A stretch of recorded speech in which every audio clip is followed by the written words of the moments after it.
नमस्कार भैया बहनों। आज की ऑनलाइन क्लास में आप सभी का स्वागत एवं अभिनंदन है। जैसा कि आप लोगों को पता है, पिछली कक्षा में हम लोगों ने पाठ पढ़ा था, पाठ 4 कठपुतलियाँ। ठीक है, कठपुतली पाठ पढ़ चुके हैं हम। आज हम उसके प्रश्नोत्तर करेंगे। ठीक है, तो कविता से पहला प्रश्न है, कठपुतली को गुस्सा क्यों आया? अब इसका उत्तर क्या होगा? आप लोगों ने पाठ पढ़ा होगा, इसका आप लोगों ने हिंदी अर्थ भी समझा होगा और उम्मीद करती हूँ आप लोगों ने कॉपी में इसकी व्याख्या भी की होगी, तो आप लोगों को आ जाना चाहिए। ठीक है, लेकिन फिर भी एक बार मैं बता देती हूँ। कठपुतली को गुस्सा क्यों आया? तो उत्तर ये होगा, कठपुतली को सदा दूसरों के इशारों पर नाचने से दुख होता है, क्योंकि उसे चारों ओर से धागों के बंधन से बांध कर रखा गया था। वह इस बंधन से तंग आ गई थी। वह स्वतंत्र रहना चाहती थी, अपने पाँव पर खड़ा होना चाहती थी। धागे में बंधना उसे पराधीनता लगती थी, इसलिए उसे गुस्सा आया। यानी कि कहने का भाव यह है कि कठपुतली को गुस्सा आया ना, उसके पीछे कारण ये है कि उसे दूसरों के इशारे पे नाचती थी। वो तो खुद से तो कुछ करती नहीं थी। वही कठपुतली के धागे बंधे हुए, धागों से उसे तो कोई और ही नचा रहा था, इसलिए उसे गुस्सा आया। ठीक है ना। और फिर दूसरा बात क्या है कि वो खुद आज़ाद रहना चाहती थी, लेकिन उसे आज़ादी नहीं दी गई थी। उसे तो एक बंधन में बांध दिया गया था, तो उस बंधन से क्या हो गई, तंग आ गई। अपने पाँव पर खड़ा होना चाहती थी, लेकिन फिर भी वो तो धागे से बंधने के कारण अपने पैरों पर खड़ा नहीं हो सकती थी। इसलिए वो क्या गुलामी की ज़िंदगी जी रही थी, इसलिए उसे गुस्सा आया था। ठीक है। दूसरा प्रश्न, कठपुतली को अपने पाँव पर खड़े होने की इच्छा है, लेकिन वह क्यों नहीं खड़ी होती? कठपुतली को अपने पाँव पर खड़े होने की इच्छा है, लेकिन वो क्यों खड़ी नहीं होती? बताओ देखें। अब क्योंकि उत्तर क्या होगा इसका? क्योंकि कठपुतली अपने पाँव पर खड़ी होना चाहती है, अर्थात पराधीनता उसे पसंद नहीं है, लेकिन खड़ी नहीं होती क्योंकि उसके पैरों में स्वतंत्रता रूप से खड़े होने की शक्ति नहीं है। स्वतंत्रता के लिए केवल इच्छा ही नहीं, क्षमता भी आवश्यक होती है, जो कठपुतली में नहीं है। कहने का भाव ये है कि कठपुतली को तो बांध दिया। अब कठपुतली अपने आप जैसे मान लो धागे से मुक्त कर दें उसको, तो क्या वो खड़ी हो पाएगी? अपने पैरों पर नहीं हो पाएगी, क्योंकि उसमें खड़े होने की जो ताकत है वो नहीं है।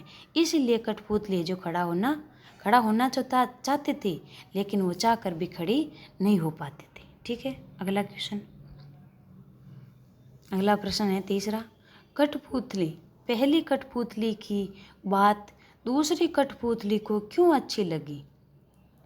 जब पहली कठपुतली ने विद्रोह किया था, आप लोगों ने पढ़ा था, विद्रोह किया था, उस टाइम दूसरी कठपुतली को अच्छा लगा, क्योंकि वो भी तो इस बंधन से मुक्ति चाहती थी, इच्छा अनुसार जीना चाहती थी, इसलिए उसे पसंद आया। तो आप अपनी भाषा में कैसे लिखोगे इसे?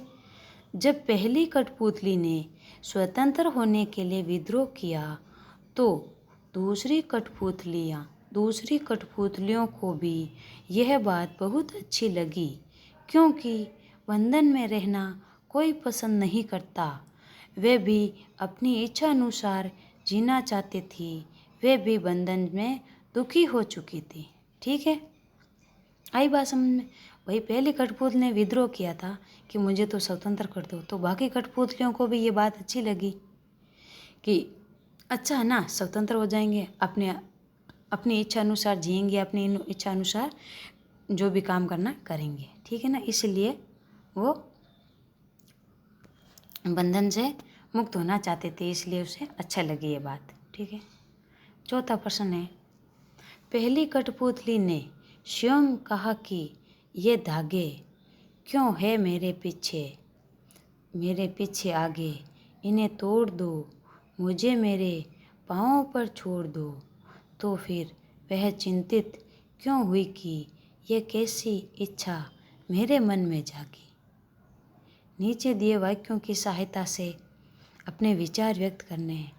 तो अब आप लोगों ने पाठ तो पढ़ लिया, इसमें कहना क्या चाहता है कि ये जो पंक्तियां हैं इसका भाव लिखना। अपने ये नीचे वाक्य दिए हुए हैं, उन वाक्यों की सहायता से आप लोगों को इसके उत्तर देना है।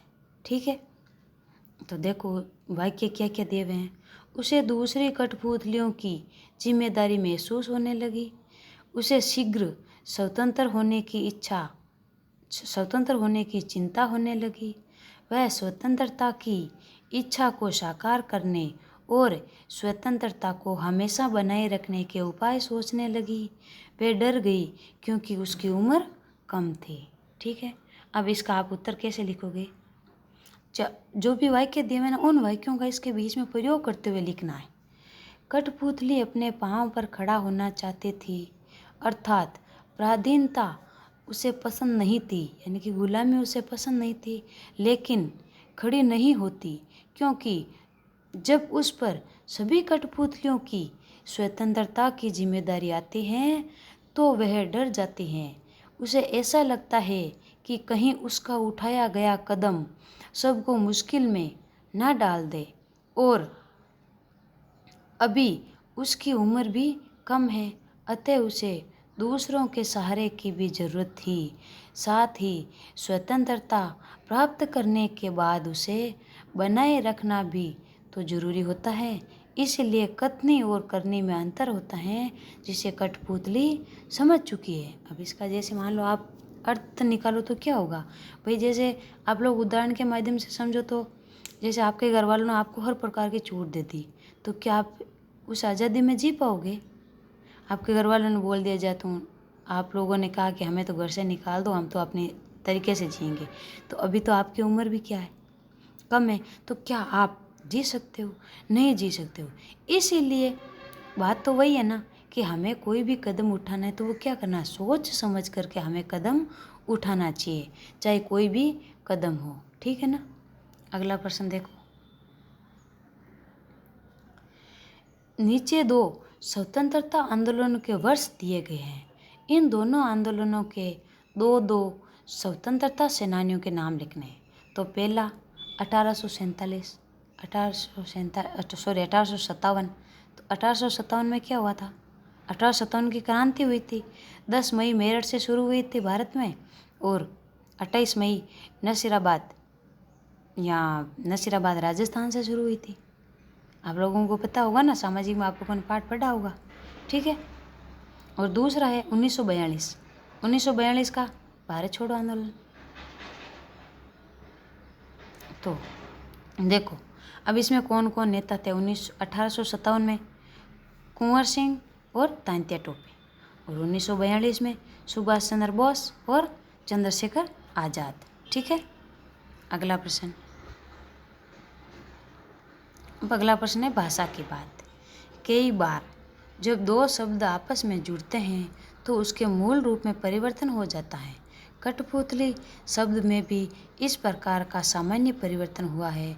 जब काठ और पुतली दो शब्द एक साथ हुए कठपुतली शब्द बन गया, और इससे बोलने में सरलता आ गई।